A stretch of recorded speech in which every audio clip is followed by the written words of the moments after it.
Beep, beep. Okay, welcome back, everybody. Welcome back to round 2 of our our Mortal Kombat 2 episode. So, in part 1, we kind of talked about Mortal Kombat video games and then the couple of movies leading up to now. Now, we're going to talk about Mortal Kombat 2. So, before, I don't want to, spoil anything for you here. What are your expectations, I should ask, Mr. Kaarbo? So with 2, again, for some reason, it wasn't on my radar really well because I think the first one came out during the COVID pandemic and things were all funky with movies. And then I just randomly saw a preview for Mortal Kombat 2 and it had Carl Urban. And I was like, what? Our family is a big Carl Urban fan family. My wife loves him in movies, like stuff like Lord of the Rings or Dredd. He's fantastic in that. Very underrated movie. That's a whole nother thing. Anyway, so he's in these great movies and The Boys, obviously. So when I saw that, I was like, no way they have Carl Urban. And then I was talking to a local artist about doing stuff for the movie. Like, yes, let's do it. Let's do a kickoff. And then, because it was supposed to come out, I believe, last October, yep. September, October. Yep. And then he messaged me and said, it's been bumped. And I was like, deflated. But then I was reading it got bumped for good reasons because the vibe of the movie and the early thoughts on it and previews and stuff were this would be a good lead into summer kind of action movie. So that also then increased that expectation. So you've got Carl Urban, you've got it's Mortal Kombat, and then you've got the industry believes this is a good enough movie that this can take on summertime. Because if you look at this summer, there's a ton of huge movies. So if Mortal Kombat, if they felt they can hold its own, I was like, okay, then it must be a good follow-up. It's not just a straight to DVD type Disney second movie of a franchise. This is going to be the thing, and pretty much every single person, I know this leads into kind of the next thing with the fan event, every single person who came out was blown away by just how well done the movie was and just how entertaining and exciting it was. So my anticipation and expectations are all right, this is a kickoff of summer type movie. Yes, I could not agree more. Oh man, yeah, and I was getting jacked, just waiting and seeing the people come out, and everybody across the board was saying we loved it more than the first, and my official thoughts are I agree. I loved it more than the first. It's the tournament. I mean, what more is there to say than it's the tournament? There's a lot of fighting. There's the fan favorite characters you want to see. There's new fan favorite characters that, of course, you want to see. They took the time to give the fans what they want, and as far as I'm concerned, that is all that matters when you're adapting something like this. Make it for the fans. Give them what they're asking for, and you're going to be rewarded. They're going to show up, and you're going to get your reward. It's just the studios. All they want is their money. The fans will give you the money that you want if you treat them well. And I think that this is a case of that. I don't want to get too heavily into spoilers or anything, but it was so fun. I want to see it again. I've been chomping at the bit, when will I get the chance to see it again? So hopefully maybe this week, now that things have calmed down a little bit, I'll get to swoop on in there and see it again at some point here. But yeah, very excited for the future of Mortal Kombat, because they already said, we're going to do a part 3 already, and I hope that happens, because we need more of these. We need more. This is fan service done right. And so, on that note, we had a Mortal Kombat 2 fan event. Why don't you explain a little bit about that and how'd you think everything went that night? Yeah, absolutely. We've really enjoyed working with the folks at Marcus and Sean over there. has been gracious enough to let us have some space for different premieres. And soon as there was a Mortal Kombat 2, one of my artist friends, Jesse Switters, reached out and was like, "We should do a preview. And did you know that Patrick Rollo lives in Duluth?" And I'm like, "Did you know that I don't know who Patrick Rollo is?" But Patrick Rollo is an amazing comic book artist who did stuff for Marvel and throughout the 80s and 90s, and he did the original Mortal Kombat run series of comic books. So Jesse told me that, like, this sounds like a fantastic idea, so we kind of went down the road of it, and then the movie got bumped to the next spring. I'm like, oh, dang it. Okay, well, we'll just bump it till next spring. So we worked with Jesse and Patrick to create some amazing artwork. So let's hold that up there. So Jesse Switters is a fantastic local artist. He works with the Duluth Art Institute a lot, goes into the schools, he works with Harbor City. He created these images. There's one more, but for some reason I don't have it, but he created 3 images. And then Patrick Rollo, this is an original piece. This isn't one of his pieces from back in the 80s or 90s. This is an original piece that he drew up specifically for the fan event. So he did the pencils. Jamie Wild, who's a local artist, did the colors. These are prints that Patrick and the group was selling at the preview. Fantastic art. It's it's a limited edition. There's 100 of them, and then that's it. So if you're interested, Patrick has them available. We have them available, and then Jesse has his art available too. So if anybody's interested, just reach out to us through any of our socials or website. But these are all original for the fan event. Then we did a tabling where Patrick and Jesse were there. Patrick signed autographs, sold his original artwork, and the hope is that Patrick will be able to be more involved in our local nerd community. He does some really cool stuff with Marvel characters and things like that, DC characters. A little teaser, I know this is Mortal Kombat, but a little teaser is that we're looking to do something for Supergirl, and Jesse and Patrick are going to collab on a Supergirl Lobo set of prints. Lobo, don't even get me started. That's a whole nother show. But Patrick and Jesse will be back for a fan event with more art. So for the Mortal Kombat, we had them there. The excitement in the lobby for the people that were there was huge. People talked to Patrick, and he got to. I mean, how many times do you get to just like sit down and talk to the guy that drew all this stuff? And so if you've seen like back in the day, I like kind of pre Game Informer, I think maybe it was Gamer Pro. He did artwork for that as well when the Mortal Kombat games came out. So anyway, Patrick is a fantastic guy. Jesse's a fantastic guy. They're all great artists. So they did that for the fan event, and then we just enjoyed it. I think probably one of the more exciting parts of the fan event were the popcorn buckets. Okay. Cue video, because this is amazing. And joint, there we go. Here we go. I think you're... There we go. Real quick here. We can just like click on whatever images we want here. I got the mic up. Yeah, good. All right, so here's this. Yes, there we have a resident crew. Yep. And there's a popcorn bucket right there. So Jamie, that's Jamie. He's got it. There's us there. This was my ready to fight. Image. Yep. And he had the music. Yes. Here's the original artwork. Yeah, there's the artwork there. And then I think we got one more. Is it? Yeah, yes. The actual so they had 3 popcorn buckets for Mortal Kombat, and each of them are great in their own way. Just that iconic logo, the stand-up arcade, the helmet, like.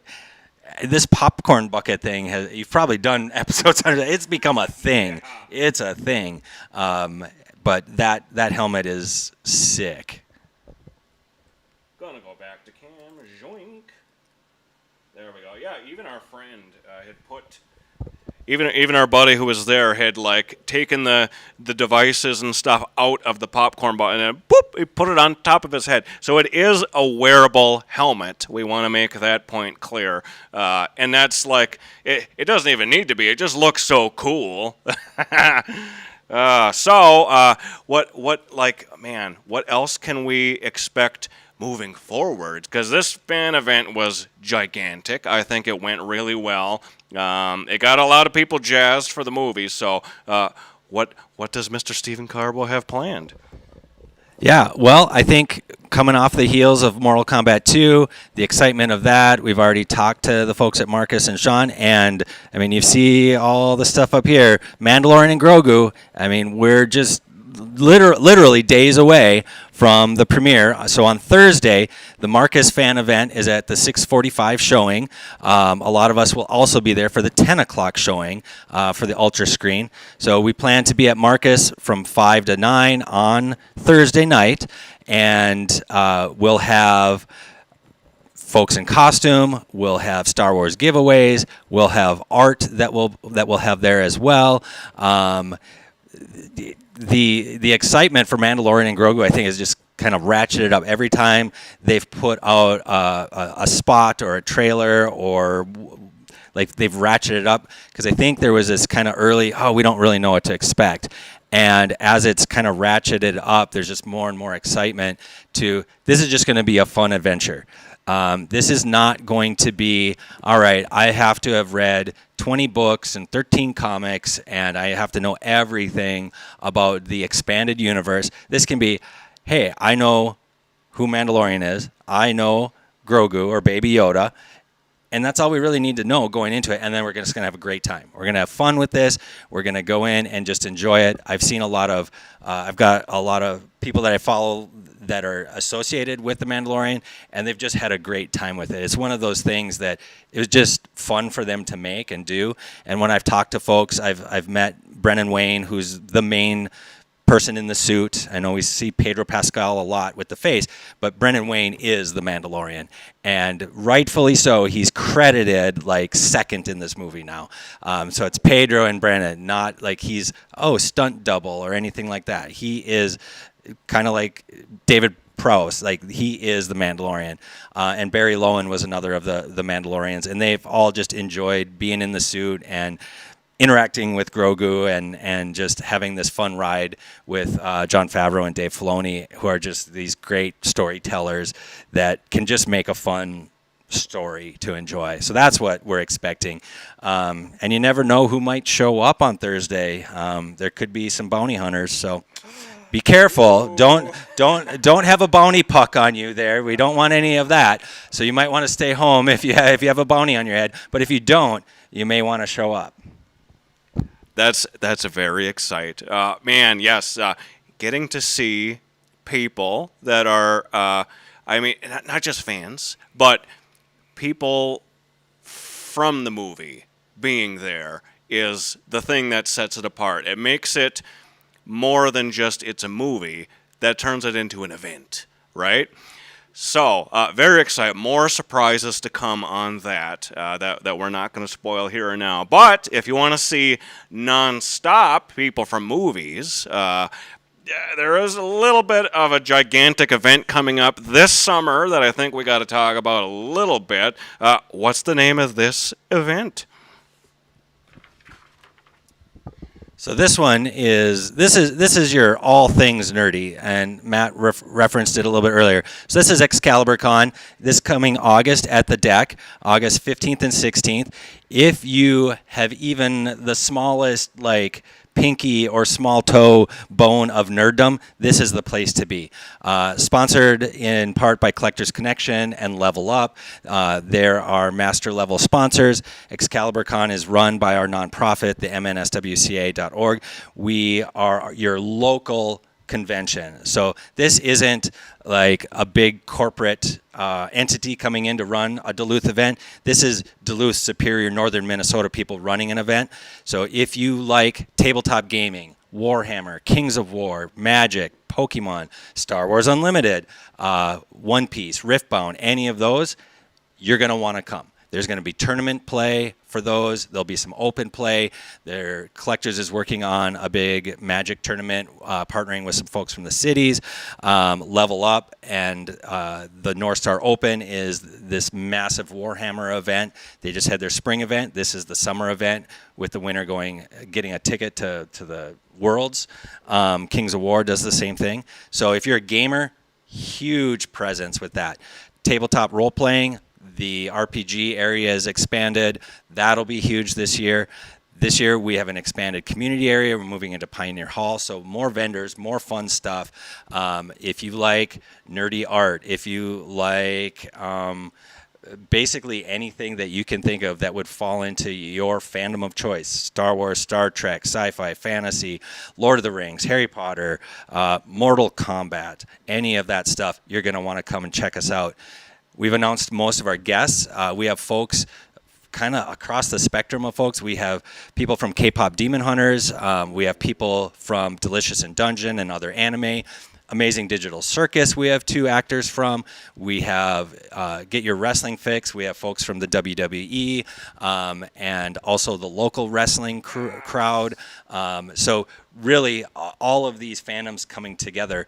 A good friend of Excalibur Con, Keith Hopkins, has a new movie called Man Has a Mania, who he's collaborated with some folks like Barkat Abdi, Allison Seeley Smith, and Joel McKinnon Miller. So they're all in this movie that he's created, and the world premiere is going to be at Excalibur Con on August 16th on the Sunday. So all of that comes together, and when we talked a little bit earlier about just bringing all these nerd fandoms together, it really will. And you mentioned too, seeing someone from a movie or some franchise you love, if you come, guarantee you will. Cosplay is huge, so you're going to see Ghostbusters, you're going to see Batman, you're going to see Kane from Amazing Digital Circus, you're going to see all kinds of people that you're like, I know that fandom, I know that fandom, I know that fandom. And then maybe, the next day maybe you throw on your Jedi cloak and get your lightsaber and come on in. So cosplay is huge. We have cosplay contests both days. They're fun to enter, they're fun to attend. There's just this wealth of kind of nerd fandom that's going to go on all weekend. So you're not going to want to miss Excalibur Con. Just Google Excalibur Con or go to excaliburcon.com. You'll see our signs all over the place. You'll see our cards all over the place. We're so thrilled to have local sponsors joining us. I think right at the moment we've got like 25 local sponsors. So people are realizing, like you said earlier, we need this up here. We need this. And it's not to say that other conventions aren't good, because they are good. I go to conventions all the time. But there's nothing within 2.5 hours of Duluth that's like this at all. So you gotta travel over to Fargo or Grand Forks or Minneapolis area, go down to Wisconsin Dells. I think we just are well placed to just bring in everybody to enjoy all these nerd fandoms. I couldn't agree more. And being there last year, it's every fandom is the thing. It's not exclusive to just sci-fi or just this or that. It's everything. And it was such a loving and inclusive space. Everyone was there for the love of what makes them who they are, and just being able to express themselves, and whether they're in cosplay or not. Like, it was a very inviting space for everybody, and warm, very warm, lots of space, even more space this year. So very excited for that. So cannot wait to see what's on the docket for this coming year. And again, like, you are doing God's work with this. You're filling the void that we definitely need, because, I love going to the cities for cons, but, why not go 2 feet for a con? So that is kind of the long and short of it here. Before we let you go here, Mr. Stephen Kaarbo, is there anything else that we need to know? So I think if you just keep in mind that the event is awesome, but Duluth has this vibrant nerd community 365 days a year. Shows like this definitely show that. The local tournaments at stores like Collectors and Level Up and Globe News and Rogue Robot and The Lock and all of the places that we have in our area, continue to support them, continue to go to them. We have events kind of like every few weeks. We're going to be doing Mandalorian and Grogu this week. We'll be doing Supergirl in June. We'll be doing the Duluth Huskies baseball team has a Star Wars night in July, so we'll be there for that. Jesse Switters does an annual art and anime event at Barnes & Noble, so we'll be doing that as well. Spider-Man comes out in July. That's another big one. So we'll be tabling at that. So there downtown Duluth days and things like that. You'll see that this is more about bringing the community together all year round. And then this Excalibur Con is kind of like the big family reunion. So all of these little pockets of nerddom can come together at the big family reunion in August. Man, thank you for providing this outlet for us, Stephen, and thank you for coming on to this show. Yeah, I mean, it seems like a long time in coming. Please come back for other episodes. Absolutely. There's so much more to cover. There's so many events coming up. There's so many nerdy, fun movies to talk about. So we'll keep you on our Rolodex for upcoming events as well. So, and thank you guys for putting up with me for this long. And thanks for tuning in to our Mortal Kombat 2 episode. And next week, suppose I'll tease a little something for next week. It's something you're not going to expect. How about that for a teaser? Stay tuned for that, and thank you for tuning into this one. And until next week, my friends, stay spooky. Joink.